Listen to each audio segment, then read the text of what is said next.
Of course, story kubwa sana ambayo leo bado inaendelea kugonga headline ni ile taarifa ya Donald Trump pamoja na mke wake, makamu wa rais, pamoja na mawaziri wengine pale Marekani kunusurika kuuawa kwa kupigwa risasi usiku wa kuamkia leo tarehe 26 mwezi wa 4 mwaka 2026.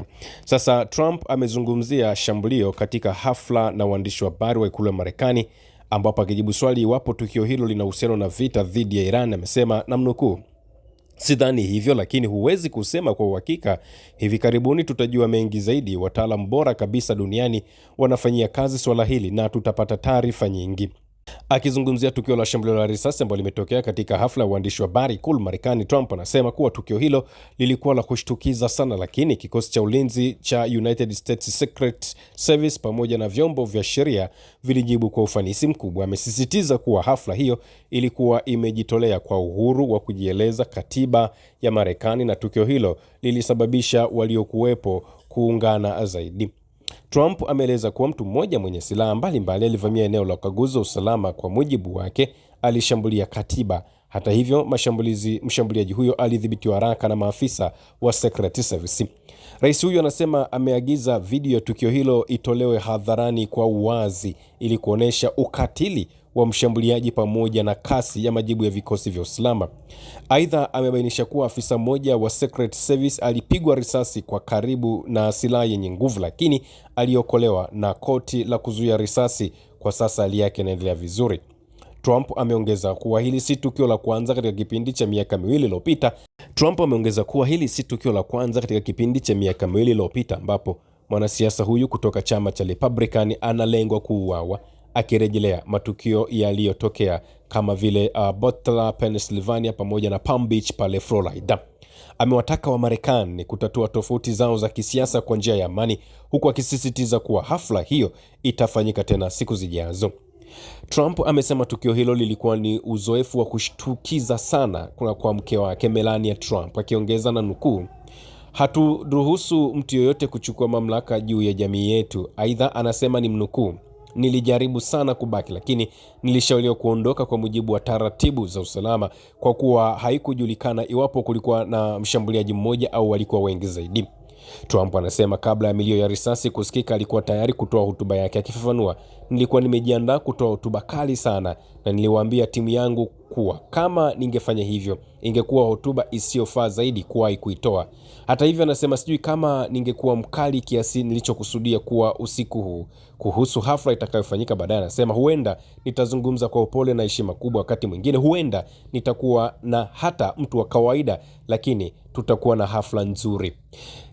Kauli hii ya rais wa Marekani bwana Donald Trump, ambaye anasema nilikuwa nimejiandaa kutoa hotuba kali sana na niliwaambia timu yangu kwamba pengine ningetoa hotuba nzito ambayo sijawahi kufikiria, ndio ambayo inanipa sasa na mimi uhakika wa kile ambacho nimeona watu wengi wanakijaji kwamba huenda kilichofanyika siku ya jana pale Marekani ni mchezo ambao ulitengenezwa na Wamarekani wenyewe kupitia vitengo vyao, kwamba rais wa Marekani bwana Donald Trump, unajua, ni mtu ambaye anatafuta sympathy, ni mtu ambaye anatafuta huruma ya watu, ni mtu ambaye anatafuta publicity, yani ni mtu ambaye anatengeneza tension ya dunia izungumze nini kuhusu Marekani. Sasa kama anasema alikuwa amejiandaa kuzungumza au kutoa hotuba kali kuliko hotuba nyingine zozote zile hapa, na mimi ninaungana na wale ambao wanasema huenda kilichofanyika ulikuwa ni mchezo ambao umepangwa. Sasa wanatafuta namna gani ambavyo wanaweza wakajiondoa kwenye machangamoto mbalimbali ambayo yametokea kwa kisingizio cha kwamba wanahofia usalama wao. Akijibu swali kuhusu sababu ya kulengwa kwa mashambulizi dhidi yake, Trump anasema anaamini watu hulenga wale waliokuwa na athari kubwa zaidi, akimtaja Abraham Lincoln kama mfano, akisema viongozi wakubwa mara nyingi huwa ni walengo wa mashambulizi, na mnukuu, "Sipendi kusema hili lakini najivunia hili," akidai kuwa utawala wake umeifanya nchi mambo mengi mazuri ingawa baadhi ya watu hawaridhiki.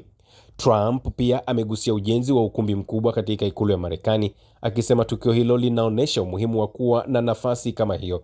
Kwa upande wake, meya wa Washington DC amethibitisha kuwa afisa aliyepigwa risasi anaendelea kupatiwa matibabu hospitalini, huku mshukiwa naye akiwa chini ya uangalizi wa kitabibu. Amesisitiza kuwa hadi sasa hakuna ushahidi unaoonyesha kuhusika kwa watu wengine katika tukio hilo. Kwa ujumla, tukio hili limeibua maswali kuhusu usalama, siasa na hali ya mvutano nchini Marekani, huku viongozi wakisisitiza umuhimu wa umoja, utulivu na kuheshimu misingi ya kidemokrasia. Hili ndilo ambalo linaendelea huko nchini Marekani. Tukitoka Marekani twende sasa pale Mashariki ya Kati, Iran. Rais wa Iran Masoud Pezeshkian anasema kuwa hatua za uhasama zinazoendelea kutoka Marekani pamoja na shinikizo la kiutendaji zinadhoofisha juhudi za kujenga uaminifu na kufanya iwe vigumu kupiga hatua kuelekea mazungumzo ya kidiplomasia.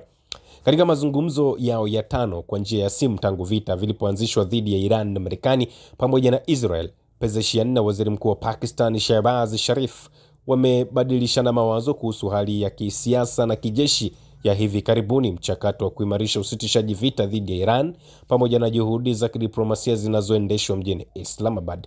Pezeshkian amefafanua vikwazo vinavyoukabili mchakato wa diplomasia.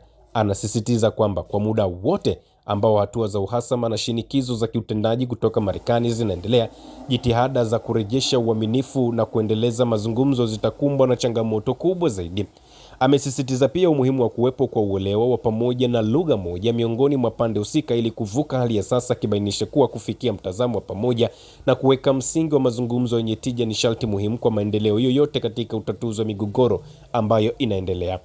Rais huyu wa Iran ameeleza hatua za hivi karibuni za Marekani, ikiwemo kuimarishwa kwa vikwazo vya baharini dhidi ya Iran kama vikwazo vikubwa ambavyo vinazuia kujengwa kwa uaminifu na kuendelezwa kwa diplomasia, akisema licha ya kuwepo kwa ujumbe unaohimiza mazungumzo, kuongezeka kwa mzingiro wa bahari na shinikizo la kiutendaji kuna haribu mazingira yanayohitajika kwa ajili ya kujenga uaminifu wa pande zote.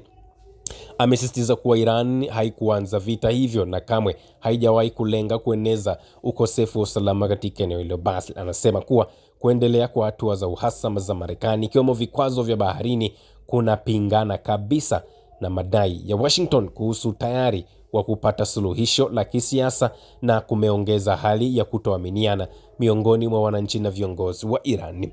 Kwa mujibu wa Pezeshkian, Iran inaamini kuwa mazungumzo yanaweza kuleta matokeo ya dhahiri tu ikiwa upande wa pili utaacha vitisho, mashinikizo na kulazimisha misimamo na badala yake kuzingatia ujenzi wa uaminifu na heshima ya pande zote.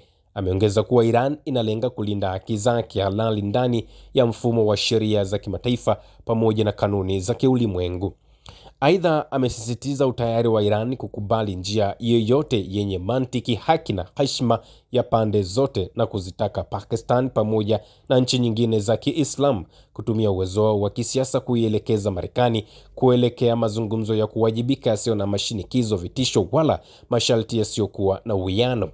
Kwa upande wake, Waziri Mkuu wa Pakistan Shehbaz Sharif ametoa salamu na heshima zake kwa kiongozi wa mapinduzi ya Kiislamu pamoja na wananchi wa Iran, na ametathmini ziara ya waziri wa mambo ya nje ya Iran Abbas Araghchi nchini Pakistan pamoja na mazungumzo ya kina yaliyofanyika jijini Islamabad, akisema ujumbe kutoka Tehran umepokelewa kwa umakini na kujadiliwa kwa kina zaidi.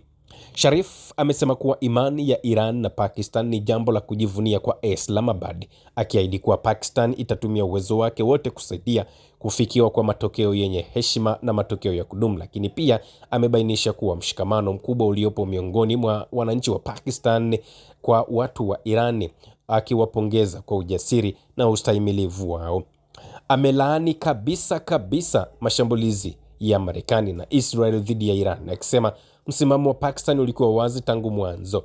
Anasema Iran haiwezi kulazimishwa kujisalimisha kupitia shinikizo au vita, na kwamba wananchi wake wameonyesha uthabiti mkubwa, huku akibainisha kuwa wazo lolote la kubadili utawala nchini Iran sio wazo la kweli. Aidha, anasema Pakistan haitaki mpangilio wowote utakaodhoofisha heshima ya Iran, lakini amesisitiza umuhimu wa kufikiwa kwa usuluhisho la kisiasa ambalo litalinda hadhi ya Iran sambamba na kuhakikisha utulivu wa ustawi katika eneo zima hilo la Mashariki ya Kati. Kwa hiyo hili ndilo jambo ambalo kwa sasa linaendelea huko, ni kubwa tu, si kwamba Wairani wamenyamaza, si kwamba Marekani wamenyamaza, sio kwamba Waisraeli wamenyamaza, sio kwamba Mashariki ya Kati imetulia. Bado hali ni ngumu zaidi Mashariki ya Kati, lakini kinachoonekana kwa hivi sasa ni kwamba msimamo pekee ambaye amebaki kuja kumaliza ni taifa la Iran, ambalo ndilo litakaloamua ni lini vita viishe na lini vita vikamilike. Lakini Ukitazama misimamo ambayo Marekani alianza nayo na sasa Marekani alipo,